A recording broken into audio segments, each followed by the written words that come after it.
Nearly 100 officers and $3 million are on the chopping block at Seattle's police department. And on top of that, the city has now hired a street czar for 150 grand a year, who just happens to be a former pimp.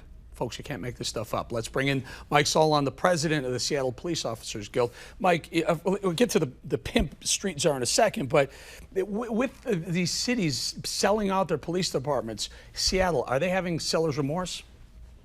I believe so, and the remorse is going to be put on the populace of Seattle. They're the ones who are going to be bearing the brunt of this nonsense. And sadly, crime is spiking, and officers are fleeing for other jurisdictions where they feel supported. And I think at this point next year, we could lose a significant number of officers. Therefore, I think the public safety situation is really, really significant here in the city of Seattle as far as being really bad. Now, do we get this right? A former pimp is now a street czar, and what's that all about? Yeah, that's absolutely correct. And what it shows is that unreasonable activism is taking hold, not just in the city of Seattle, but that same type of activism is plaguing our entire state. That same individual also ran a campaign where he pledged to go to war with the cops because his brother was tragically taken by the Seattle Police Department as far as the tragic death.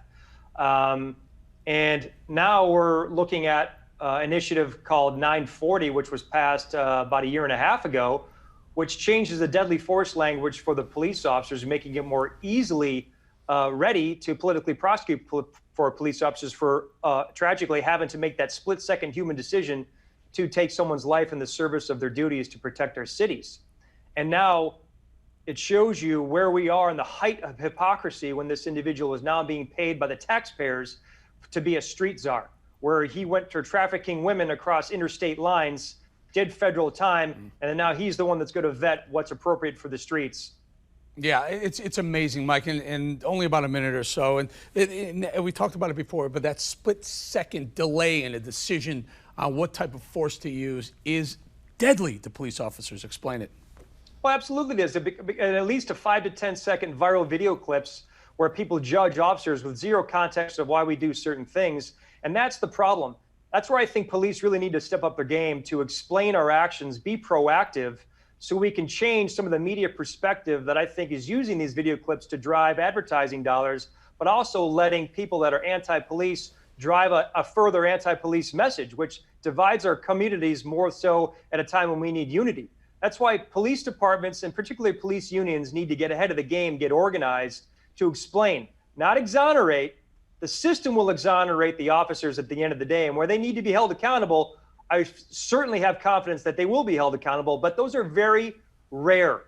And all these issues surrounding police and deadly force, it's mostly based on a false narrative.